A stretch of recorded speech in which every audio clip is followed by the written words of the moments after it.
Bismillah, assalamualaikum, halo semuanya. Terima kasih masih bersama Fakta Sejarah dalam kisah terbaru, Penghuni Terakhir. Sebuah kisah yang ditulis oleh Netra Kala. Sebelum saya membacakannya, saya berharap teman-teman dimanapun berada, semoga dalam keadaan sehat walafiat. Amin. Mari kita masuk ke ceritanya.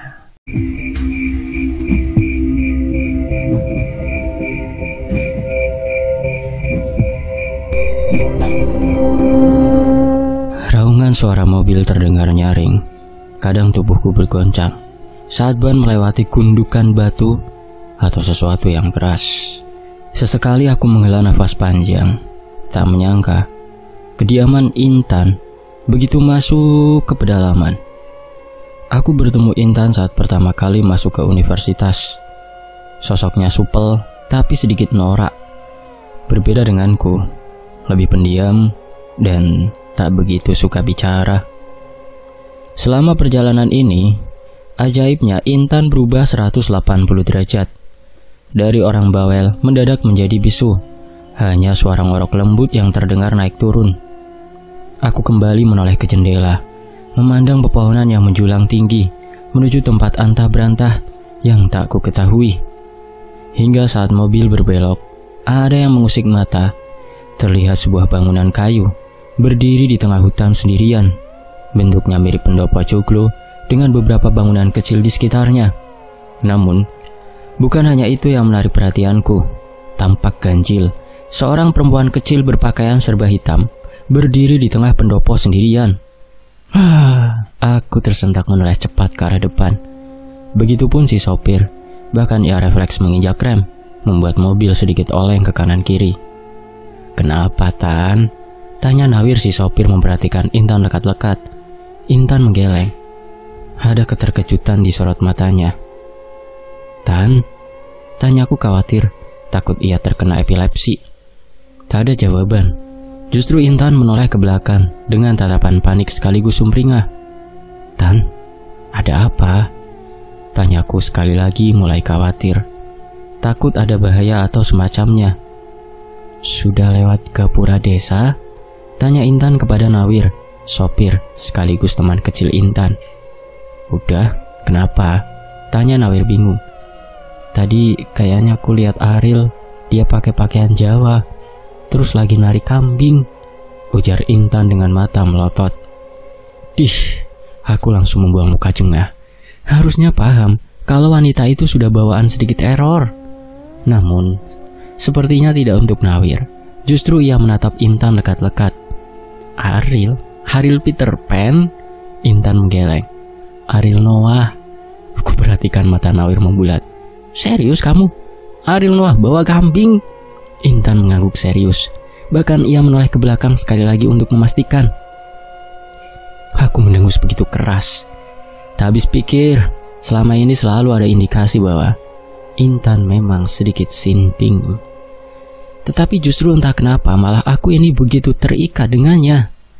Contohnya saja saat ini.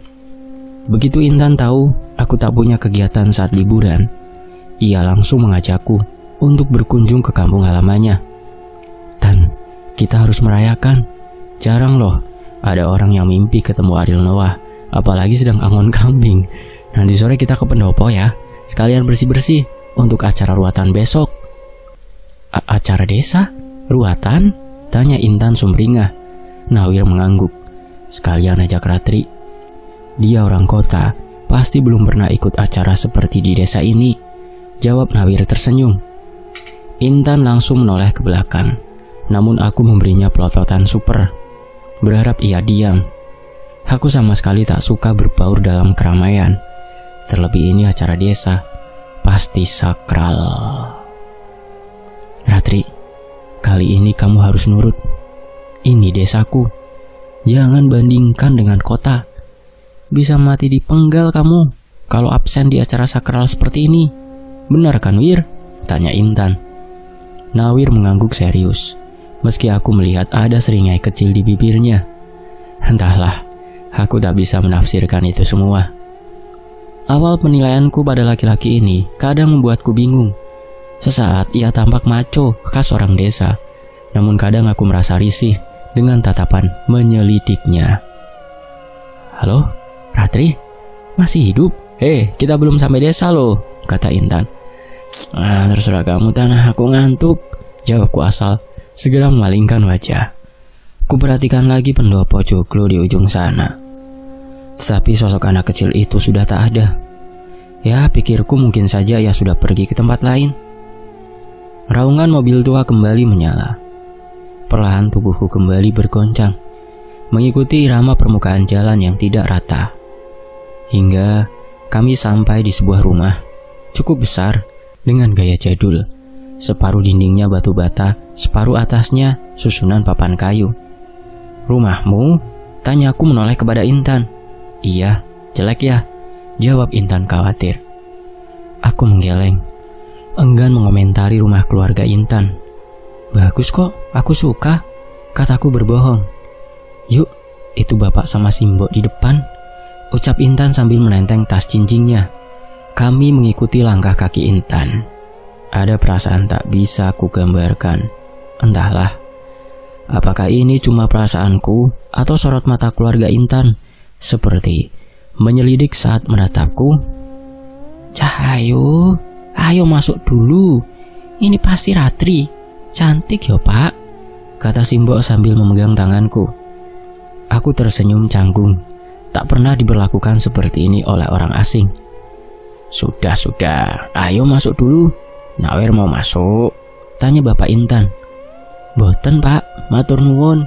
Mau mengembalikan mobil dulu," ucap Nawir mencium tangan Bapak Intan sambil berlalu pergi.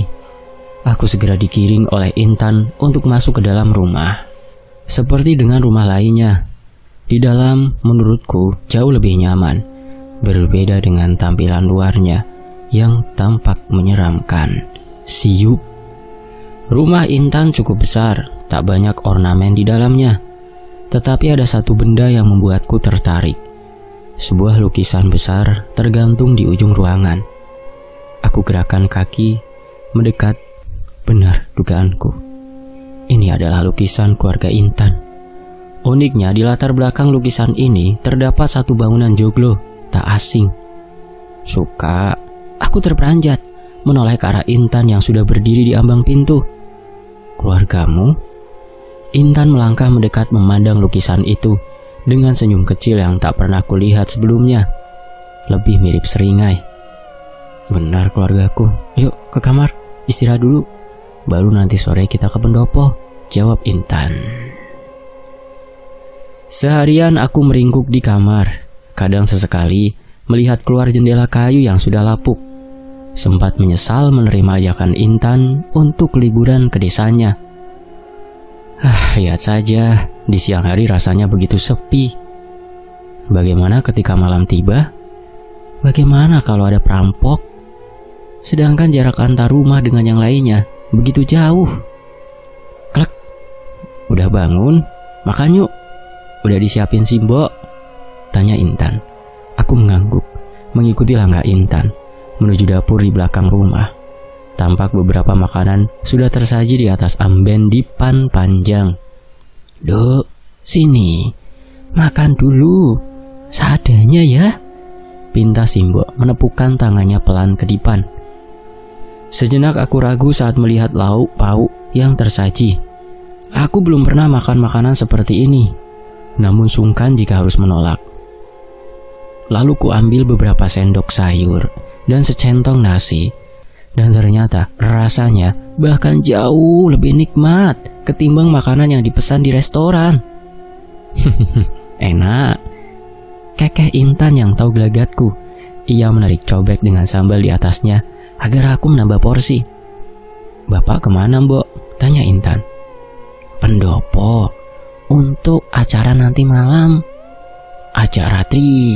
Kasihan kalau harus di rumah sendirian," jawab Simbok. "Nanti malam, bukannya besok?" tanya Intan bingung. "Malam ini ruatannya dipercepat, Duk," kata ibu. "Kenapa?" tanya Intan sambil menyuap nasi ke mulutnya. "Simbok tidak tahu, itu keputusan sesepuh desa," kata Simbok. Lalu Intan menoleh ke arahku. Aku menggeleng singkat, memberi isyarat kepada Intan untuk tak mengajak. Malas betul aku harus beramah tamah dengan orang yang tak kukenal. Rasanya pasti canggung. "Intan, ajak Ratri juga. Kasihan nanti malam kalau dia sendirian di rumah," ujar si Mbok. "Udah ku ajak, Mbok, tapi tidak mau. Acara seperti itu untuk orang kota kurang menarik," kata Intan. Spontan, ku cubit paha manusia bercongor biawak ini.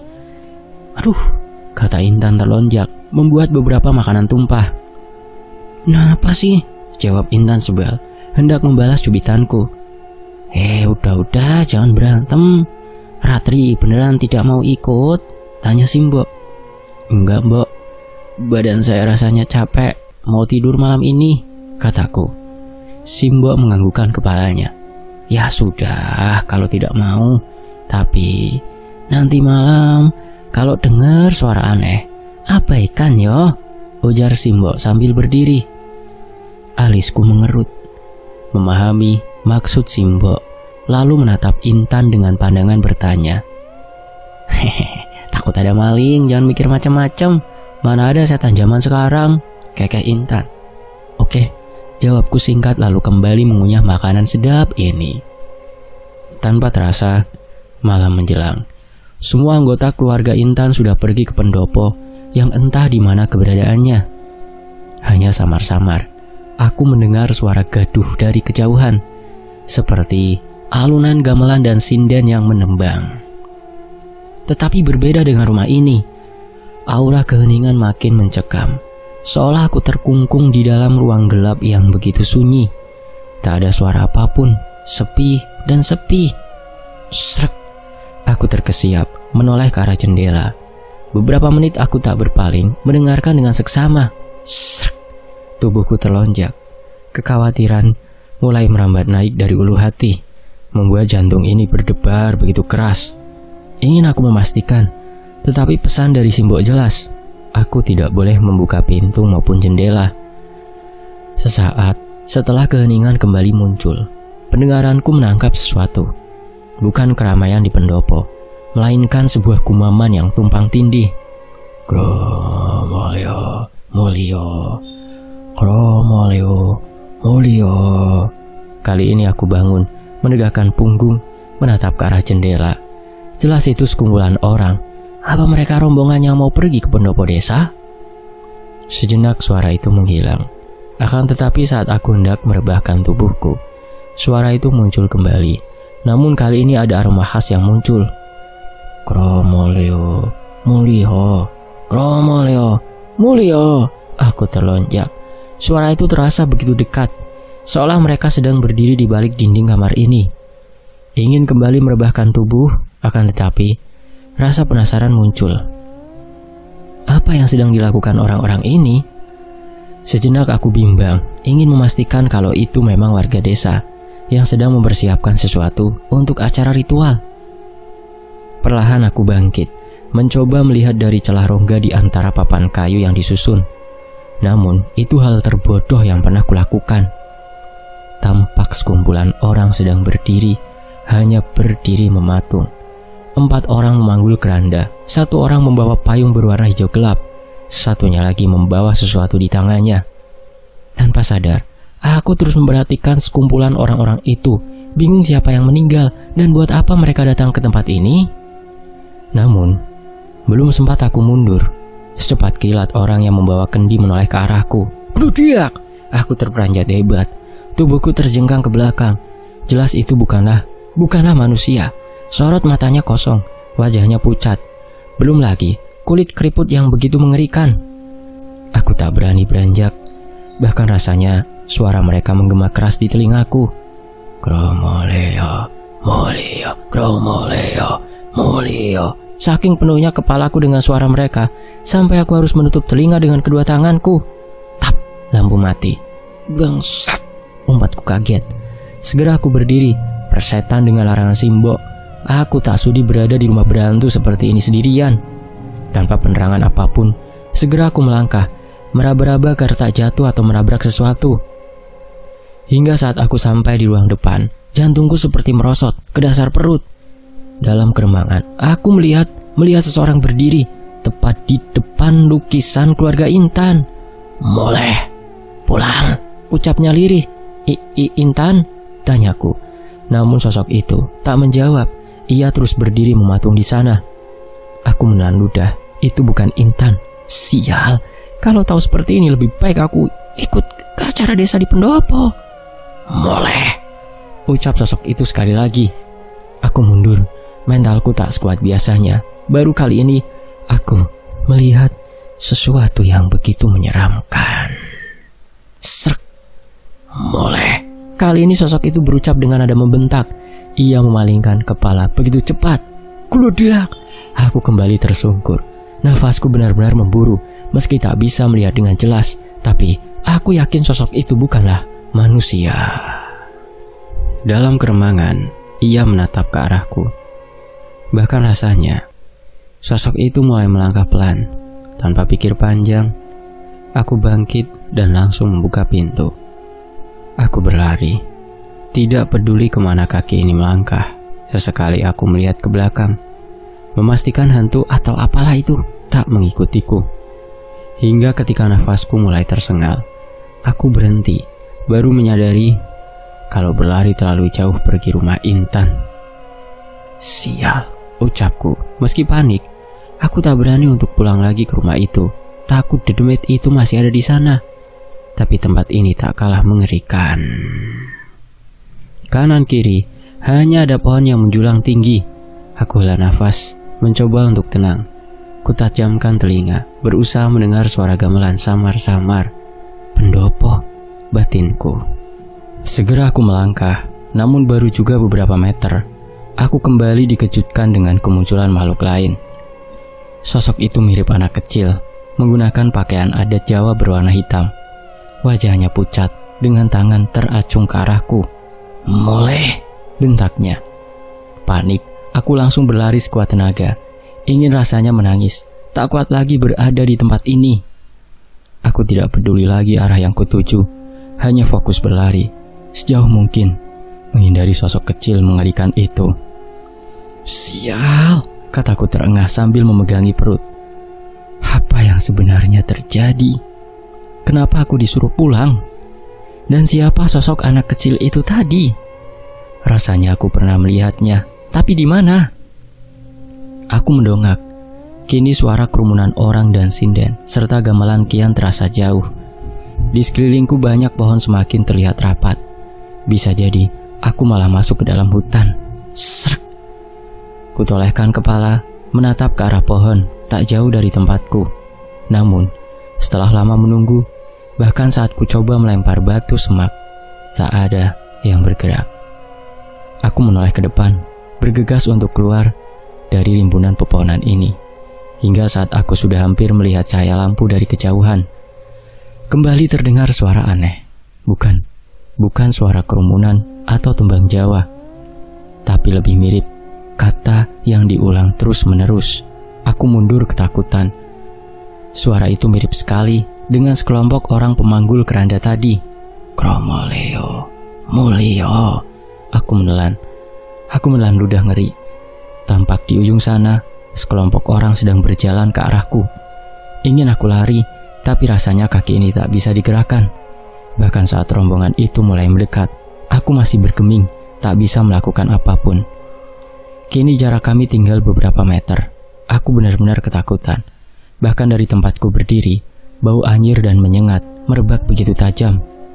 Belum lagi wajah orang-orang itu begitu pucat, menunduk menatap tanah yang dingin berembun. "Kromoleo, Mulio, Kromoleo." Jarak di antara kami hanya tinggal 2 meter.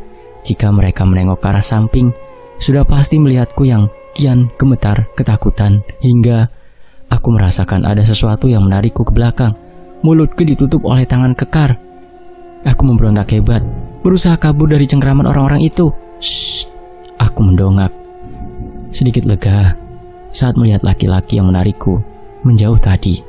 "Nawir," kataku memastikan. "Nawir, diam atau mati," ucapnya lirih. Aku mengangguk, kembali memandang para pembawa keranda.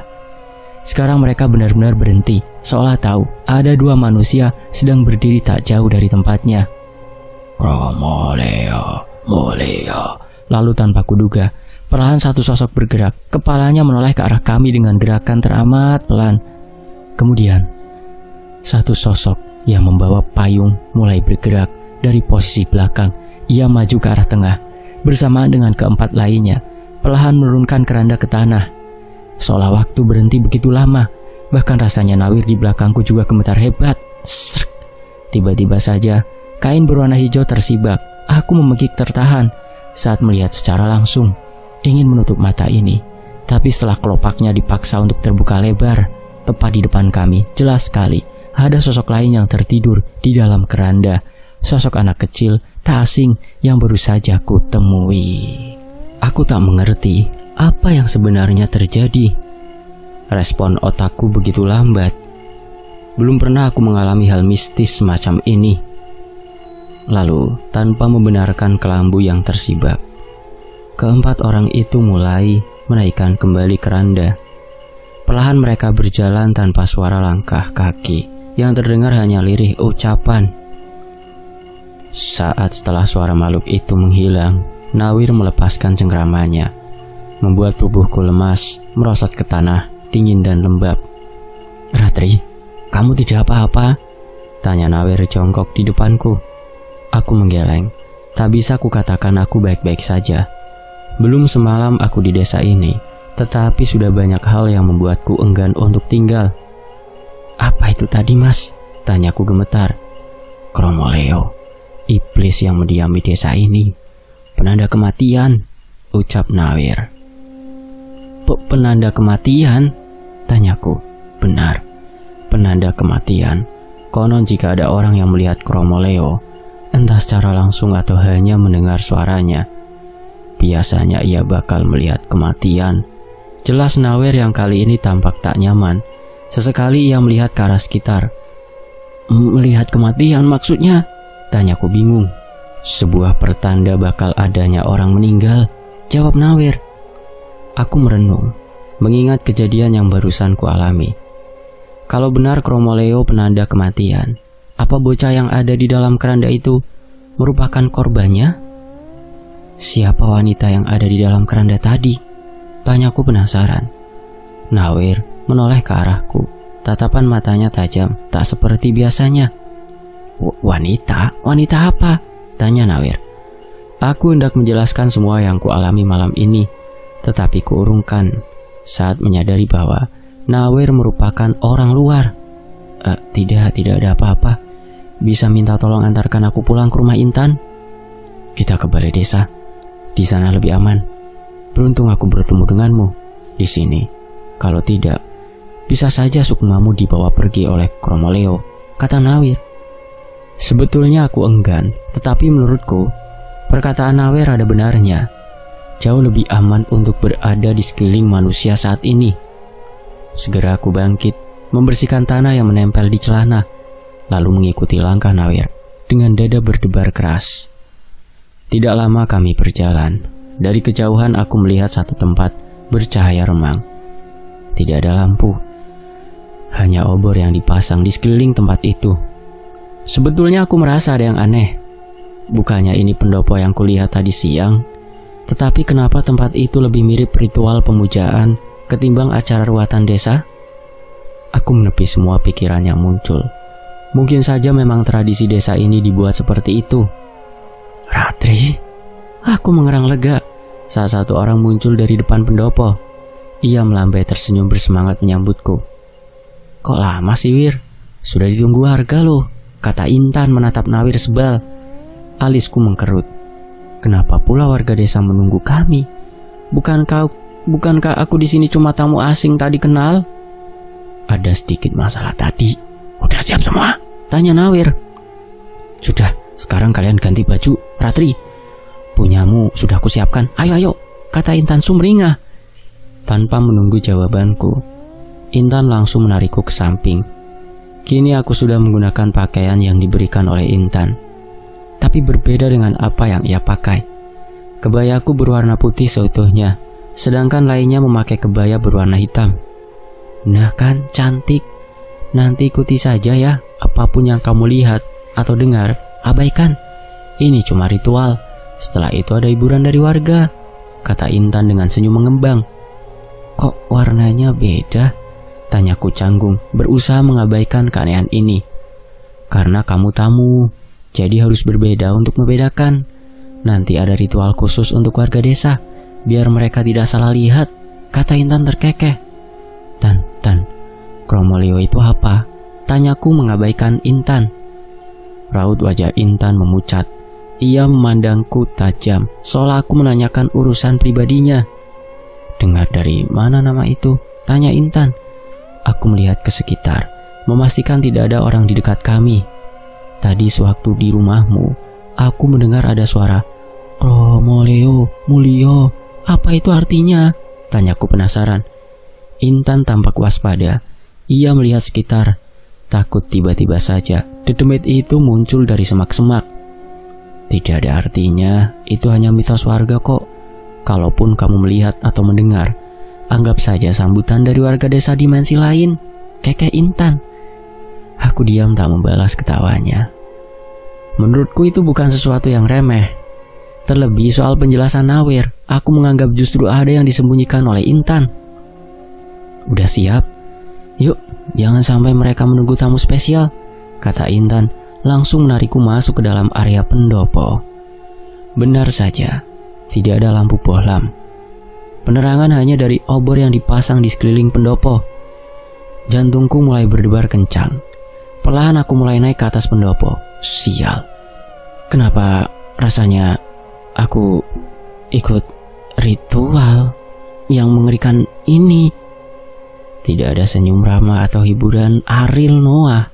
Mereka duduk melingkar, mengelilingi sesuatu yang tak bisa kulihat karena tertutup kelambu tinggi. Tetapi di ujung depan, tampak beberapa orang duduk di depan gamelan, dengan satu wanita tua rapuh duduk di tengahnya. Moleh, pulang. Aku terkejut, menoleh ke arah Intan dengan cepat. Wanita itu masih diam memandang ke depan, dengan senyum aneh yang tak bisa kutafsirkan.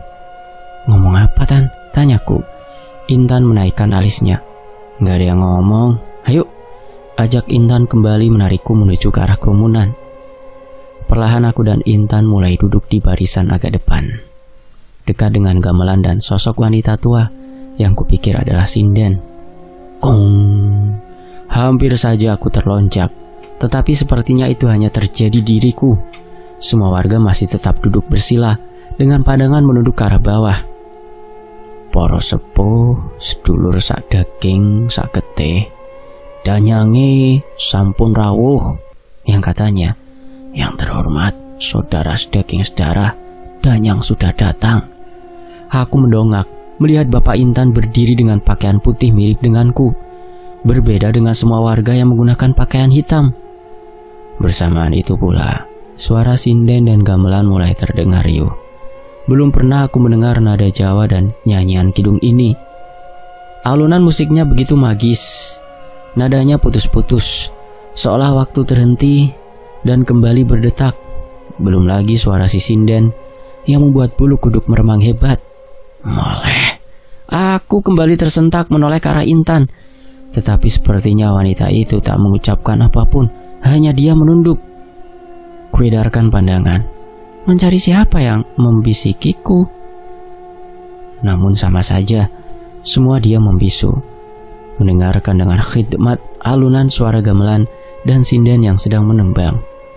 Lalu, di ujung pendopo, di bawah obor yang tertancap di tiang penyangga, aku kembali melihat sosok anak kecil dengan pakaian hitam. Moleh, Mbak, pulang, Mbak. Aku kembali tersentak. Aku paham sekarang. Ia yang memintaku untuk pulang. Lalu saat aku hendak bangkit, tiba-tiba saja Intan mencengkram tanganku begitu keras. Sudah aku bilang, abaikan apa yang kamu lihat dan dengar, kata Intan tanpa mengalihkan pandangannya. Tan, sakit, ucapku, mencoba melepaskan cengkraman tangan Intan. Tak ada jawaban. Justru sekarang suara sekumpulan orang itu mulai membuatku pusing. Nada mereka saling tumpang tindih, menjadikan seperti orkestra kematian yang mengerikan. Aku hendak bangkit, pergi dari tempat ini. Namun sekarang bukan hanya Intan saja yang mencengkram tanganku. Ada sosok lain yang menekan pundakku untuk terus duduk. Lepaskan, Bo, pintaku mengibah. Ia tidak menjawab, malah dia menekan tangannya lebih keras, membuat posisiku menjadi seperti sedang bersujud. Semua sudah menunggumu, ucap Intan lirih. Aku berusaha menolehkan kepala menatap Intan di sebelahku. Menunggu apa?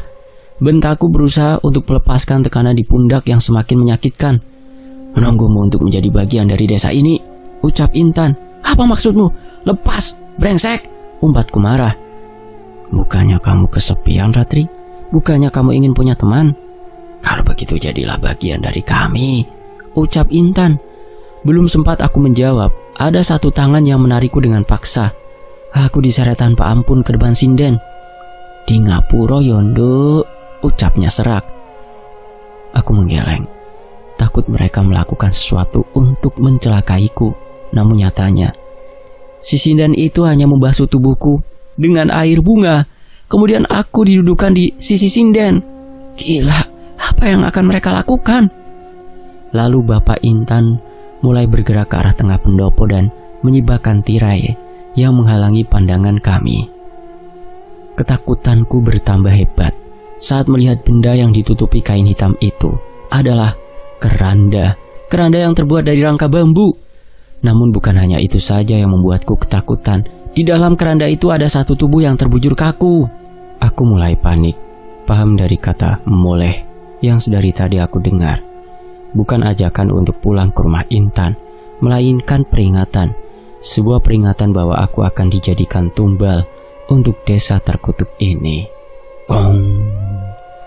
Suara gong kembali menggema keras. Aku tahu ada yang tidak beres kali ini. Bahkan rasanya udara malam kian menyesakkan. Intan mulai berdiri. Ia berjalan ke tengah pendopo. Gong. Intan mulai menghentakkan kakinya. Gong. Kling. Suara gamelan mulai menggema kembali. Begitupun sinden yang ada di sampingku. Suaranya mendayu, serak, mengerikan. Intan mulai menari gila-gilaan. Tubuhnya meliuk, mengikuti tempo irama gamelan yang makin kian cepat. Lalu, dua orang maju, dengan wajah masih tertunduk. Mereka mengambil kain hijau yang masih tersisa di atas keranda. Awalnya kukira kedua laki-laki itu bakal menutupi tubuh Intan, namun yang terjadi justru berjalan ke arahku. Sepersekian detik aku hanya bisa diam, lalu dengan cepat meronta hebat saat kain hijau berbau busuk itu mulai menutupi kepalaku. Ya Allah Gusti, tolong. Batinku ngeri, berharap ada keajaiban yang bisa membuatku selamat. Dari balik kain, aku melihat Intan masih terus meliuk-liukkan tubuhnya. Lalu tiba-tiba saja siluetnya berhenti. Begitupun suara gamelan dan sinden di belakangku. Mulia. Aku tersentak. Panik berusaha untuk kabur dari tempat ini, namun entah kenapa tubuhku rasanya tak bisa digerakkan. Srek. Kain ditarik dengan paksa. Kini aku bisa melihat Intan di depanku, berdiri tertunduk. Begitupun orang-orang yang ada di tempat itu. Aku bagai terhipnotis melihat sosok iblis Kromoleo yang terus bergerak mengelilingi pendopo. Entah mungkin saja aku sudah gila, tapi sepertinya kematian memang datang menghampiriku. Aku sama sekali tak melihat celah untuk kabur. Bahkan walaupun aku bisa pergi, ada selusin orang yang bakal mengejarku. Bakar! Aku tersentak. Suara itu kembali menggema di telingaku. Apa yang harus kubakar? Batinku panik entah kepada siapa. Keranda! Mataku langsung menatap ke depan. Jarakku dengan obor di tiang sekitar 3 meter. Kalau aku melangkah sudah pasti akan dihadang oleh Intan dan bapaknya. Lalu bagaimana aku bisa membakar benda itu? Bapak Intan mulai bergerak. Di tangannya tergenggam sebuah belati tajam. Tatapannya menghunus, seolah aku adalah mangsa yang harus dibinasakan. Kemudian, hal lain yang tak bisa kusangka. Bapak Intan berdiri tepat di belakang Intan yang masih tertunduk kaku. Cerat! Darah memercih mengenai baju putih yang laki-laki itu kenakan. Tanpa rasa jijik sekalipun, aku lihat dia mengangkat belati dan menjilat darah Intan dengan rakusnya. Seolah tak terjadi apa-apa, Intan berputar. Ia jongkok di depan bapaknya. Danyangnya sampun beto moleh. Katanya danyangnya sudah saya bawa pulang. Matur nuwun, Dok. Muga iso gawe desa iki selamat donya akhirat. Kata Bapak Intan yang katanya, terima kasih nak, Semoga desa ini bisa selamat dunia akhirat. Lalu Intan mundur tanpa berdiri dengan posisi jongkok, seolah ia sedang memberikan jarak dengan bapaknya. Sesaat kemudian, Intan mengangkat tangannya. Aku sudah tahu apa yang bakal terjadi. Namun rasanya saat bapak Intan menangkap pergelangan tangan anaknya dan mengiris salah satu jarinya, aku tetap memekik ketakutan. "Nawir, bawakan kendi itu," ucap bapak Intan. Dari salah satu ujung barisan, Nawir beranjak membawa obor kecil di tangannya. Ia melangkah perlahan dengan tatapan yang tak bisa kujelaskan. Lalu ketika berada di depan keranda, ia mengambil kendi tanah liat di bawahnya. Perlahan ia berjalan ke arah bapak Intan. Lalu kendi itu ditaruh di atas kepala Intan untuk menampung darah yang mengucur hebat. "Wenehno marang dekne," kata bapak Intan sambil menunjuk ke arahku. "Berikan kepada dia." Aku memberontak, tak sudi harus menerima darah atau apapun itu. "Mandek, mandek, berhenti!" teriakku nyaring ketakutan. Nawir diam tak berekspresi. Ia terus melangkah perlahan ke arahku hingga saat jarak kami tinggal 2 langkah. Nawir langsung berbalik. Ia mengguyurkan cairan darah dan apapun yang ada di dalam kendi itu ke arah Intan dan bapaknya. Sesaat tidak terjadi apa-apa. Lalu semua orang yang ada di tempat itu menatap ke arah kami. Sorot mata mereka ketakutan, seolah bakal terjadi sesuatu yang buruk. Keheningan mengalir, menekan gendang telinga begitu dalam. Bahkan para penabuh gamelan serta sinden berhenti dalam waktu bersamaan. "Wir!" bentak bapak Intan menatap kaget arah Nawir. Begitu juga dengan Simbok. Ia langsung berlari ke arah suami dan anaknya yang terduduk lemas kehabisan darah. Semua orang di tempat itu panik. Sebagian langsung menghambur pergi, sebagian tetap di tempatnya. Bahkan para penabuh gamelan ikut menghambur pergi meninggalkan kami yang tersisa. "Pak, piye iki Pak? Bagaimana ini?" ucapnya. Bapak Intan tak menjawab, melihat ke arah sekitar lalu kembali ke arah Nawir. Namun Nawir tak peduli, tatapannya nyalang. "Sudah banyak korban akibat ritual sesatmu ini," ucap Nawir sambil bergerak pelan ke arahku. "Semua demi desa," ucap bapak Intan. "Demi desa? Kalau demi desa kenapa satu persatu warga kau bunuh, ha? Termasuk adikku yang tak berdosa?" bentak Nawir. Nawir berjalan mendekat ke arahku. "Bakar keranda," ucapnya lirih dan cepat. Aku mengerjap, paham dengan maksud Nawir. Tapi bagaimana caranya? Meski sebagian orang sudah pergi karena takut ritual ini gagal, tetapi masih ada beberapa orang di belakang bapak. "Pembohong, kalau benar demi desa, kenapa adikku yang tak berdosa kau tumbalkan?"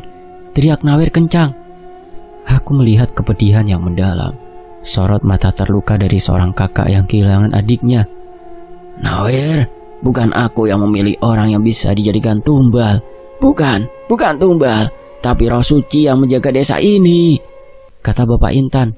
"Pembohong," teriak Nawir begitu keras. "Nawir, tenang. Sekarang berikan wanita itu. Biarkan kami menyelesaikan ritual ini," kata Simbok lembut. Tapi aku melihat dengan jelas sekarang. Sorot mata licik tanpa belas kasihan. Nawir yang mendengar itu sigap menarik tubuhku. Satu tangannya melingkar di leherku, satunya lagi memposisikan ujung belati tepat di leherku. Aku diam tak bergerak, tak paham maksud Nawir. Kalau dia mau menolongku, kenapa malah hampir membunuhku? Lalu Nawir bergerak. Ia memaksaku untuk ikut dengannya. "Nawir, tolong Wir," ucap bapak. Nawir menyeringai. "Sekarang jawab pertanyaanku. Kalau benar ini untuk warga desa, kenapa tumbal selanjutnya dari luar desa ini?" kata Nawir terus bergerak pelan. Aku paham sekarang. Dari arah gerakan ini, aku tahu dia sedang mendekatkanku ke arah keranda, membuat bapak Intan dan orang-orang di belakangnya juga ikut berputar, mengikuti gerakan kami. "Jawab," teriak Nawir. Sudah ku bilang, bukan aku yang memutuskan. Kromoleo yang jadi penanda, dan wanita itu sudah melihat Kromoleo," ucap bapak sambil menendang tubuh Intan yang sudah kejang-kejang kehabisan darah. "Dari mana kau tahu? Ratri baru sampai desa ini," kata Nawir. Kini kami sudah berada di tengah pendopo. Satu hal yang kurasakan, cengkrama Nawir mulai mengendur. Intan yang belum sempat bapak Intan menyelesaikan ucapannya, Nawir langsung mendorongku ke samping. Tanpa pikir panjang, ia menyerbu, menyabet-nyabetkan belati yang ia pegang dengan erat. "Bakar!" ucap Nawir. Aku segera bangkit, mengambil satu obor di salah satu tiang. "Dok, jangan! Tolong, Dok!" ucap Simbok mengibah. "Bakar, Ratri! Bakar!" teriak Nawir. Aku hendak meletakkan obor itu ke arah keranda, tetapi saat melihat satu jenazah di dalamnya, aku terdiam. Perempuan ini bukannya dia yang selalu muncul dan memintaku untuk pergi? "Ratri, bakar, Ratri!" teriak Nawir.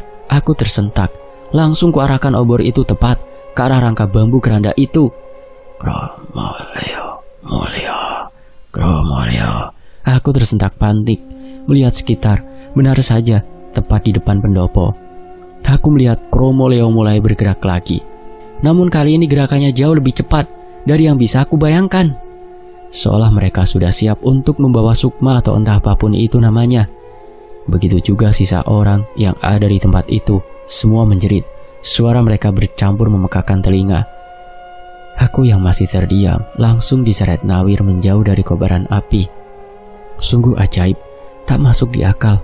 Harusnya keranda bambu itu tak mungkin terbakar begitu hebat. Bahkan aku melihat kobaran api itu sudah mulai merembet mengenai tiang pendopo. "Ayo," ajak Nawir. Aku yang masih syok hanya menuruti saja. Bahkan sekarang, dari kejauhan aku mendengar suara teriakan orang-orang dari berbagai tempat. Cukup lama kami berjalan, hingga aku melihat siluet benda cukup besar terparkir di bawah pohon besar. "Masuk," ucap Nawir. Segera setelah itu, Nawir menjalankan mesin mobilnya. Tak ada pembicaraan, tak ada obrolan. Kami masing-masing diam, mencerna kejadian yang barusan kami lalui. "Jelaskan," ucapku akhirnya. "Kamu sudah tahu semua. Apalagi yang mau ku jelaskan? Intinya warga desa itu sesat. Awalnya desa kami itu dulunya rukun. Kami pun mengenal agama. Namun setelah Pak Marno datang, semua berubah," kata Nawir. "Pak Marno?" tanyaku. "Iya, bapaknya Intan. Dia dalang dari semua ini.